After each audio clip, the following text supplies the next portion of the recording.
Hello student, आज की इस वीडियो में class 9th economics chapter number first Palampur गांव की कहानी के 40 प्लस ऑब्जेक्टिव क्वेश्चंस जो इस चैप्टर में बनने लायक थे, उन सभी क्वेश्चंस को आज की इस वीडियो में हम आपको कराने वाले हैं। तो आप लोग बने रहिएगा, शुरू से लेकर अंत तक क्वेश्चन आंसर को देखिएगा। अगर आप लोग को कहीं पे डाउट लगता है, कोई चीज पर पूछना है, तो आप लोग कमेंट सेक्शन के माध्यम से पूछ सकते हैं। तो चलिए फटाफट से बढ़ते अपने क्वेश्चन पे। यहाँ पे 40 क्वेश्चन आप अटेम्प्ट कीजिए और बताइए कि आपने कितने क्वेश्चंस को सही किया। इसके लिए आप कमेंट सेक्शन का सहारा जरूर लें। तो चलिए फटाफट से बढ़ते अपने क्वेश्चंस पे। तो देखिए फर्स्ट क्वेश्चन आपके स्क्रीन पर आता है, जिसमें आपसे पूछा गया है कि उत्पादन के प्रमुख साधन कितने हैं। ठीक है, ऑप्शंस दिए गए हैं, ऑप्शंस के अकॉर्डिंग आपको सही जवाब बताना है कि उत्पादन के प्रमुख साधन कितने होते हैं। ऑप्शंस आपके सामने हैं।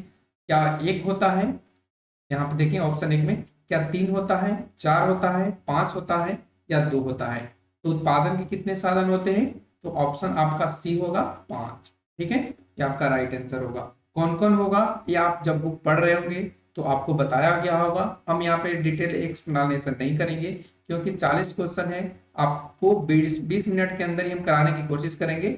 अगर आपका डिटेल एक्सप्लेनेशन करेंगे तो ये करीब करीब आपका 30 मिनट के करीब चल जाएगा। ठीक है, तो हम 20 मिनट के अंदर ही आपको ये पूरा का पूरा कवर करवाएंगे। अब बढ़ते हैं आगे, क्वेश्चन नंबर 2, जिसमें पूछा गया कि उत्पादन का क्या अर्थ है। ऑप्शंस दिए गए हैं। ऑप्शन ए में नई वस्तु का सृजन, बी में उपयोगिता का सृजन, सी में उपयोगिता का नशा और ऑप्शन डी में लाभदायक होना। तो उत्पादन का मतलब क्या होता है? उपयोगिता का सृजन करना। तो ऑप्शन बी बिल्कुल यहाँ पे आपका राइट बनेगा। ठीक है, ऑप्शन बी आपका राइट आंसर है। नेक्स्ट क्वेश्चन आता है, जिसमें पूछा गया है कि उत्पादन का निष्क्रिय साधन है। उत्पादन के कौन सा निष्क्रिय साधन है? निष्क्रिय का मतलब होता है न के बराबर। ठीक है, ऑप्शन ए में श्रम, ऑप्शन बी में संगठन, ऑप्शन सी में शासी और ऑप्शन डी में भूमि। तो इस प्रश्न का क्या राइट आंसर होगा? ऑप्शन डी, ये निष्क्रिय साधन आपका है। तो ऑप्शन डी बिल्कुल यहाँ पे राइट हो जाएगा।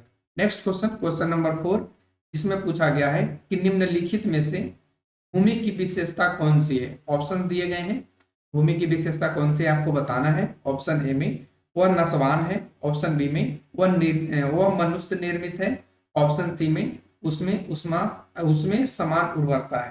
ठीक है, उसमें समान उर्वरता है। तो ये आपको बताना है कि कौन सी भूमि की विशेषता है। तो इस प्रश्न का क्या राइट आंसर होगा? ऑप्शन ए, यानी वह नासवान है। ठीक है, बाकी यह मनुष्य निर्मित नहीं है, इसमें गतिशीलता का अभाव है, ऐसा बात नहीं है, इसमें सभी जगह समान उर्वरता नहीं पाया जाता है। तो इसलिए आपका ऑप्शन ए बिल्कुल यहाँ से सही बनेगा। यह नासवान है। कौन सा? भूमि। भूमि को आप नाश कर, भूमि अपने टाइम से नाश हो सकता है। अगला क्वेश्चन, अर्थशास्त्र में भूमि का तात्पर्य क्या है? या कहीं पर कहीं कहीं इसका नाम लिख देगा कि अर्थशास्त्र में भूमि का अर्थ क्या है। ठीक है, कहीं कहीं आपको लिखा हुआ मिलेगा अर्थ या तात्पर्य, दोनों सेम चीजें हैं। तो चलिए इस प्रश्न का क्या आंसर होगा। ऑप्शंस आपके सामने हैं। ऑप्शन ए में प्रकृति प्रदत्त सभी वस्तुएं निःशुल्क वस्तुएं, ऑप्शन बी में जमीन का ऊपरी सतह, ऑप्शन सी में जमीन का निचली सतह और ऑप्शन डी में केवल खनिज संपत्ति।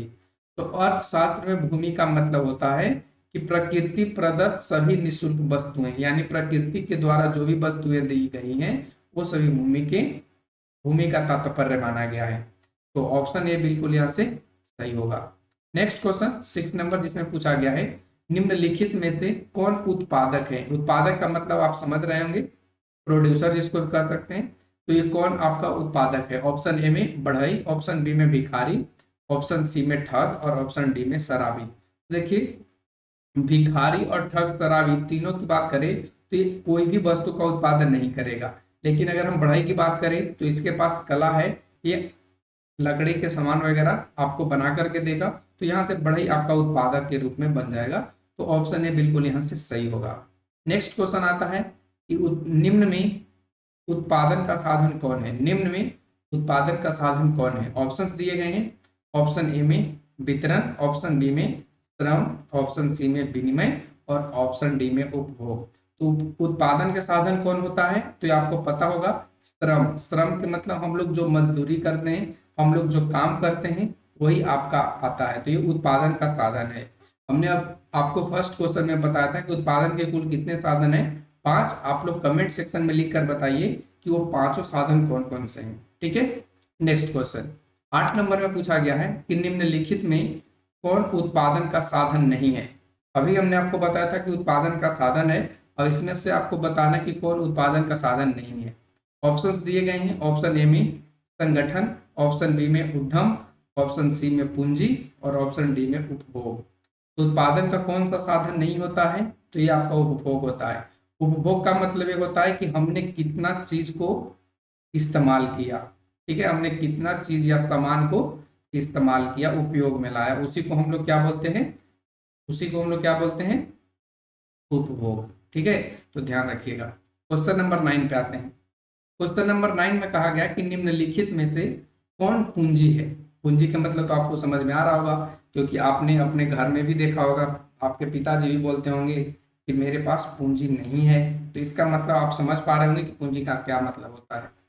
ऑप्शंस दिए गए हैं। ऑप्शन ए में फटा हुआ वस्त्र, ऑप्शन बी में बिना व्यवहार में लाई जाने वाला मशीन, ऑप्शन सी में किसान का हल और ऑप्शन डी में घर के बाहर पड़ा पत्थर। तो कौन इनमें पूंजी है, तो ये किसान का हल है।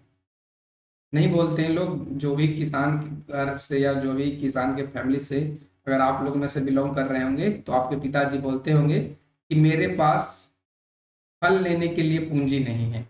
तो हल लेने के लिए तो जब हल हो जाएगा तो वो क्या बन जाएगा, आपका पूंजी बन जाएगा। तो ऑप्शन सी बिल्कुल यहाँ से सही होगा। क्वेश्चन नंबर 10 पे आते हैं, जिसमें पूछा गया है जो व्यक्ति व्यवसाय में जोखिम का वहन करता है। जोखिम का मतलब रिस्क, ठीक है, जो व्यक्ति रिस्क लेता है उसे क्या कहते हैं। ऑप्शंस दिए गए हैं। ऑप्शन ए में उसको व्यवस्थापक कहा गया है, पूंजीपति कहा गया है, साहसी या संचालक मंडल। ठीक है, तो जो व्यक्ति व्यवसाय में जोखिम का वहन करता है उसको साहसी कहा जाता है। तो ऑप्शन सी बिल्कुल यहाँ से सही होगा। क्वेश्चन नंबर 11, जिसमें पूछा गया है निम्नलिखित में कौन श्रम के अंतर्गत आता है।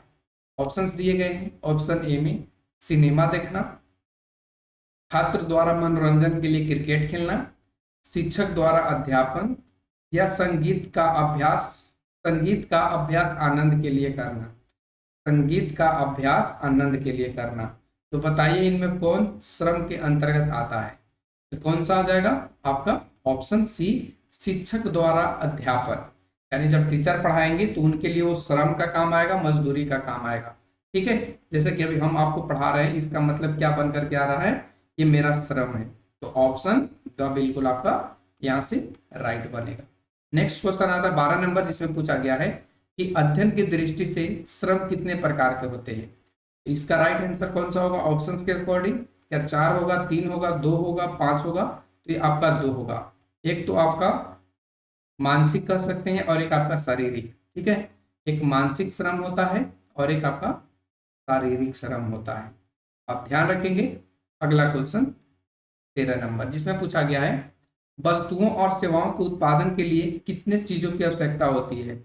ऑप्शंस दिए गए हैं। ऑप्शन ए में 4, ऑप्शन बी में 3, ऑप्शन सी में 2 और ऑप्शन डी में 5। तो वस्तुओं और सेवाओं के उत्पादन के लिए कितने चीजों की आवश्यकता होती है, तो 4 चीजों की आवश्यकता होती है। ऑप्शन ए आपका राइट होगा। और ये आपके बुक का फर्स्ट पेज का ही, हमें यहाँ पे फर्स्ट पेज से ही ये क्वेश्चंस को क्रिएट किए हैं, तो आप वहां से भी उसे देख सकते हैं। क्वेश्चन नंबर 14 पे आते हैं, जिसमें पूछा गया है वैसा पूंजी जो लंबे समय तक उपयोग में लाया जाता है कहलाता है। ऐसे पूंजी को हम लोग क्या कहते हैं, जो लंबे समय तक उपयोग में ला सकें। क्या उससे हम अस्थायी पूंजी कहेंगे, मानव पूंजी कहेंगे, कार्यशील पूंजी कहेंगे या इनमें सभी कहेंगे। तो ये आपका कौन सा पूंजी के अंतर्गत आ जाएगा, ऑप्शन ए अस्थायी पूंजी। कमेंट करके बताइए कि अस्थायी पूंजी के एग्जाम्पल एक दो कौन कौन से हैं। ठीक है, अस्थायी पूंजी के एग्जाम्पल आपको कमेंट सेक्शन में बताना है। और दूसरी बात है कि आप लोग कमेंट सेक्शन में अपना जवाब नहीं डालते हैं, ये आपके लिए बिल्कुल गलत है। क्यों गलत है, क्योंकि अगर आपने पढ़ा है तो आपको याद होगा, और जब आप कमेंट सेक्शन में लिखेंगे तो आपका याद और भी बूस्ट होगा। तो ध्यान रखिएगा, ऑप्शन ए बिल्कुल आपका राइट है। आपको बताना है कि अस्थायी पूंजी के 2 उदाहरण कौन कौन से हैं। अगला क्वेश्चन, निम्न में से कौन गैर कृषि क्रियाएं हैं। गैर कृषि का मतलब आप समझ पा रहे होंगे। कृषि का मतलब होता है जिसमें आप कृषि से जो कार्य रिलेटेड होता है, जैसे कि अगर आप धान रोप रहे हैं, जैसे आप धान काट रहे हैं, खेत में काम कर रहे हैं, तो ये आपका कृषि से रिलेटेड हो गया। तो आपको बताना कि कौन गैर कृषि क्रियाएं हैं। ऑप्शंस दिए गए हैं परिवहन हो गया, दुकानदारी हो गया, विनिर्माण हो गया, मक्का उगाना हो गया। तो बताइए निम्न में कौन गैर कृषि क्रियाएं हैं? तो ये आपका ऑप्शन डी हो गया, ये आपका गैर कृषि क्रियाएं नहीं है, ये आपका कृषि क्रियाएं हैं, क्योंकि ये खेत से रिलेटेड है। बाकी ये तीनों जो है वो खेत से रिलेटेड नहीं है। तो ये आपको बताना कौन गैर कृषि क्रियाएं नहीं है। ये तीनों आपका कृषि क्रियाएं गैर कृषि, और ये आपका नहीं है। नेक्स्ट क्वेश्चन 15-16 इसमें पूछा गया है भूमि मापने की मानक इकाई क्या है? यानी हम लोग सभी मानते हैं कि भूमि मापने के लिए, जमीन मापने के लिए कौन सी इकाई का उपयोग करते हैं? ऑप्शन ए में किलोग्राम, ऑप्शन बी में हेक्टेयर, ऑप्शन सी में न्यूटन और ऑप्शन डी में मिली। तो देखिए इसका राइट आंसर ऑप्शन बी बनेगा, हेक्टेयर। आपने सुना भी होगा कि मेरे पास 2 हेक्टेयर है। अगर आपसे कोई पूछ ले कि बताओ एकड़ जमीन मापने की इकाई है कि नहीं, तो बिल्कुल है। अगर आपसे कोई पूछ ले फुट है नहीं कि नहीं, ये भी है। कट्ठा पूछ ले, इसका मतलब ही होता है। तीन चीजों को आप ध्यान रखिएगा, आपको ऐसे क्वेश्चंस देखने को मिल सकते हैं। क्वेश्चन नंबर 17 पे आते हैं, जिसमें पूछा गया है उत्पादन के साधनों में कौन सर्वाधिक महत्वपूर्ण है? ऑप्शंस दिए गए हैं, भूमि है, श्रम है, पूंजी है या उद्यम है। तो उत्पादन के साधनों में सबसे जो महत्वपूर्ण आपका होता है वो भूमि होता है, क्योंकि कोई भी आप कार्य करेंगे तो आप भूमि पर ही करेंगे। उसके बाद इन चीजों की आवश्यकता पड़ती है, तो आपका सबसे फर्स्ट जो पॉइंट आएगा वो आपका भूमि आएगा। तो ऑप्शन ए बिल्कुल यहाँ से सही निकलेगा। क्वेश्चन नंबर 18 जिसमें पूछा गया है कि भारत में कृषि की नवीन पद्धति कब अपनाई गई? ठीक है, ऑप्शंस दिए गए हैं। ऑप्शन ए में 1955-56, बी में 66-67, सी में 75-76 और डी में 86-87। तो भारत में कृषि की जो नवीन पद्धति है वो आपका 1966-67 में अपनाया गया। तो ऑप्शन बी यहाँ से सही निकल करके आएगा। क्वेश्चन नंबर 19 पे आते हैं, जिसमें पूछा गया है हमारे देश के किस राज्य में हरित क्रांति का सर्वाधिक प्रभाव हुआ है? ऑप्शन है, ऑप्शन ए में उत्तर प्रदेश में हुआ है, बिहार में हुआ है, पश्चिम बंगाल में, पंजाब एवं हरियाणा में। तो देखिए हरित क्रांति का जो सर्वाधिक प्रभाव पड़ा है वो आपका पंजाब और हरियाणा में पड़ा है। तो ऑप्शन डी यहाँ से सही होगा। नेक्स्ट क्वेश्चन, भारत में हरित क्रांति कब हुआ है? ऑप्शन दिए गए हैं। ऑप्शन ए में 1965, ऑप्शन बी में 1966, ऑप्शन सी में 1960 और ऑप्शन डी में 1975। तो भारत में हरित क्रांति कब हुआ था? यह आपका 1960 में हुआ था। ऑप्शन सी यहाँ से सही होगा।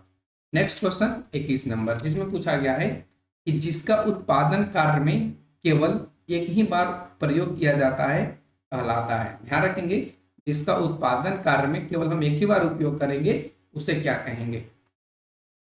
क्या उसे कार्यशील पूंजी कहेंगे, अचल पूंजी कहेंगे, मानवीय पूंजी कहेंगे या इनमें सभी कहेंगे? तो इस प्रश्न का जवाब आप लोग कमेंट में बताइए। और ये ज्यादा कोई हार्ड चैप्टर, ज्यादा कोई हार्ड क्वेश्चन नहीं है, आपके बुक के चैप्टर में ही आपको ये दिया गया है।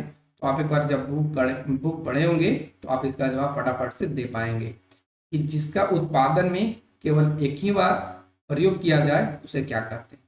नेक्स्ट क्वेश्चन, देश में कुल कृषि क्षेत्र का कितना प्रतिशत क्षेत्र में सिंचाई होता है? अगर अपने पास 100% जमीन है तो उसमें से कितने परसेंट में, कितने प्रतिशत में सिंचाई होती है? तो ऑप्शंस के अकॉर्डिंग आपका कौन सा होगा? Option D 40%। बाकी सारे ऑप्शन आपका गलत है। नेक्स्ट क्वेश्चन, जब एक वर्ष में किसी भूमि पर एक से ज्यादा फसल पैदा करने की प्रणाली को क्या कहा जाता है? जैसे आपके पास कोई जमीन है, उसमें आप एक से ज्यादा फसल उगा रहे हैं, तो ऐसे प्रणाली को क्या कहा जाता है? ठीक है, ऑप्शंस हैं विस्तृत कृषि प्रणाली, गहन कृषि प्रणाली, बहुविध फसल प्रणाली या इनमें सभी। तो इस प्रश्न का राइट आंसर कौन सा बनेगा? ऑप्शन सी, बहुविध प्रणाली। क्वेश्चन नंबर 24 जिसमें पूछा गया है हरित क्रांति से सबसे अधिक पैदावार किस फसल का हुआ है? ध्यान रखना है, सबसे अधिक पैदावार की बात किया है, कौन से फसल का हुआ है? ऑप्शन है मक्का और चावल, ऑप्शन बी में सरसों और गेहूं, ऑप्शन सी में मटर और चना और ऑप्शन डी में गेहूं और चावल। तो इस प्रश्न का सही जवाब कौन सा होगा? ऑप्शन डी, गेहूं और चावल। क्वेश्चन नंबर आते हैं 25, जिसमें पूछा गया है हरित क्रांति के समय निम्न में किसका उपयोग नहीं किया गया था। ऑप्शंस हैं HIV बीज का, ऑप्शन बी में कीटनाशक का, ऑप्शन सी में रासायनिक उर्वरक का, और ऑप्शन डी में निम्न किस्म का बीज। तो देखिए किसका उपयोग नहीं किया गया था, तो ये निम्न किस्म का बीज नहीं किया गया था, इसलिए आपका ये राइट आंसर ऑप्शन डी बनता है।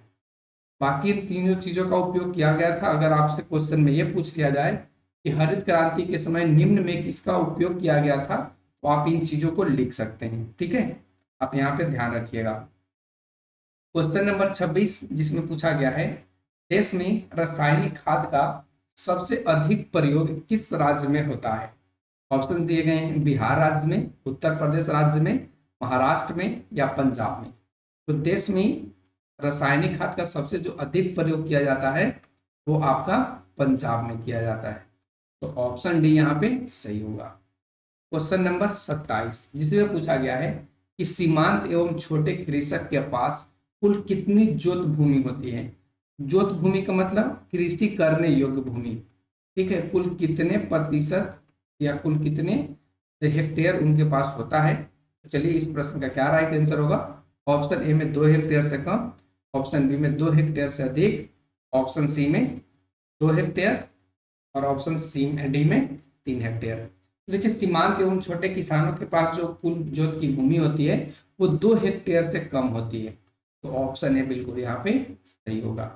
नेक्स्ट क्वेश्चन, भारत सरकार द्वारा खेतों में काम करने वाले श्रमिकों के लिए एक दिन का न्यूनतम जो मजदूरी है या वेतन है कितना है। एक क्वेश्चन आपसे पूछा गया था।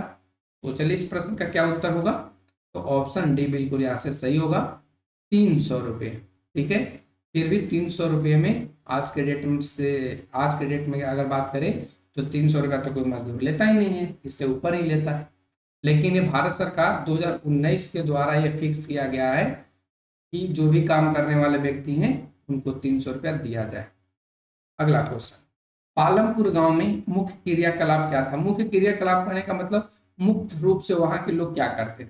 ठीक है, ऑप्शंस हैं, ऑप्शंस के अकॉर्डिंग आपका क्या राइट आंसर होगा। तो आपका डेयरी था, कृषि था, परिवहन था या विनिर्माण था। पालमपुर गांव में मुख्य क्रियाकलाप जो था वो आपका कृषि था, तो ऑप्शन बी सही होगा। और जो भी बिहार के गांव की अगर बात करें या ऑल ओवर इंडिया की बात करें तो 75% जो आपके लोग हैं वो कृषि में ही जुड़े हुए हैं। ठीक है, तो इसलिए ऑप्शन बी यहाँ पे।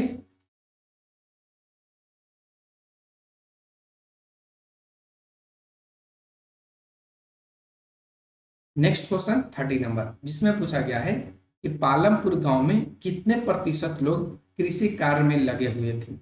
ऑप्शन है आपके सामने 75%, 65%, 80% या 70%। तो पालमपुर गांव में कितने परसेंट लोग कृषि कार्य में लगे थे। तो आपका 75% राइट होगा, ऑप्शन ए। क्वेश्चन नंबर 31, जिसमें पूछा गया है कि पालमपुर में गांव में पालमपुर के गांव में यहाँ पे होना चाहिए था, पालमपुर के गांव में परिवारों की कुल संख्या कितनी या कितने होती हैं या होती थी भी यहाँ पे लिखा हुआ मिल सकता है, कितनी होती थी। ऑप्शन है 370, 450, 500 या 180। तो इस प्रश्न का भी जवाब आप कमेंट में बताइए। क्यों बताइए, क्योंकि बहुत इजी डाटा है, इसके साथ आप इसको अच्छे से बना पाइएगा। नेक्स्ट क्वेश्चन, पालमपुर में कितने परिवारों के पास खेती के लिए भूमि नहीं थी। ऑप्शन आ गए 150, फिर उसके बाद 450, 500 या 180।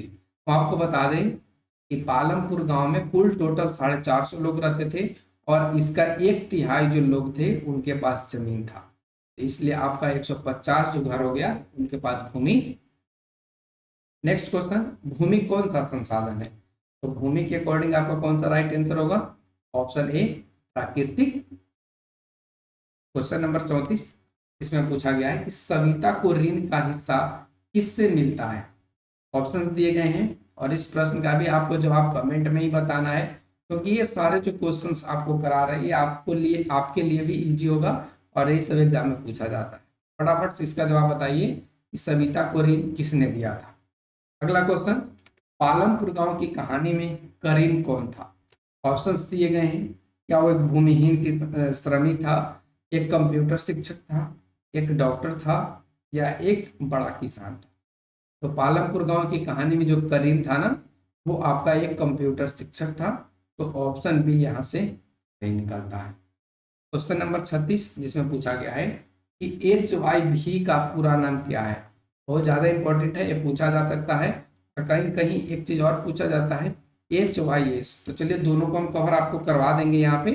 HIV का जो पूरा नाम, HVAY का जो पूरा नाम है, वो ये नाम है हाई एल्डिंग वैरायटी। अगर हम वही बात करें तो HYS के, तो हाई एल्डिंग यहाँ पे क्या बनना चाहिए वैरायटीज की जगह पे? एस से। ठीक है, तो इस तरीके से आपको यहाँ पे करना था। 37 नंबर क्वेश्चन में कहा गया है कि मनुष्य पदार्थ का नहीं वरन उसमें निहित उपयोगिता का निर्माण कर सकता है। यह कथन किसका था? फिर से रिपीट करते हैं कि मनुष्य पदार्थ का नहीं वरन उसमें निहित उपयोगिता का निर्माण कर सकता है। यह कथन किसका है? इस प्रश्न का क्या जवाब होगा? इसका ऑप्शन बी होगा, अमर्त्य अमर्त्य नहीं, अल्फ्रेड मार्शल। क्या बनेगा? Alfred Marshall. नेक्स्ट क्वेश्चन आता है 38 नंबर, जिसमें पूछा गया है कि भारत के किस राज्य में नवीन कृषि पद्धति का प्रयोग सर्वप्रथम बार हुआ? ऑप्शंस दिए गए हैं। पंजाब, हरियाणा और उत्तर प्रदेश में, पटना, मध्य प्रदेश और उत्तर प्रदेश में, फिर गुजरात, बिहार और उत्तर प्रदेश में।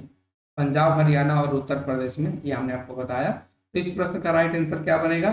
पंजाब, हरियाणा, उत्तर प्रदेश।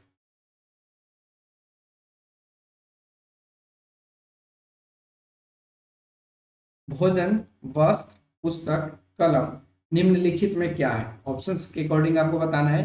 क्या ये श्रम है, अचल पूंजी है, उपभोग की गई वस्तुएं हैं, या इनमें से कोई नहीं? तो भोजन, वस्त्र, पुस्तक और जो आपके पास कलम है, वो सारे के सारे आ जाता है उपभोग की हुई वस्तु पर। तो ऑप्शन से यहाँ से सही निकलेगा।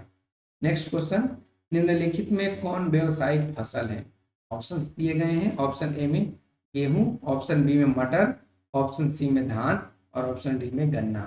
तो निम्नलिखित में कौन व्यावसायिक फसल है? तो आपका सही जवाब क्या होगा? मक्का। तो मक्का, सॉरी नहीं, व्यावसायिक फसल आपका गन्ना हो जाएगा, ऑप्शन डी। तो हमने आपको 40 क्वेश्चन यहाँ तक कवर करा दिया। कैसा लगा आप लोगों को ये सीरीज? कमेंट सेक्शन में कमेंट करके जरूर बताएं। Thanks for watching, take care, bye bye.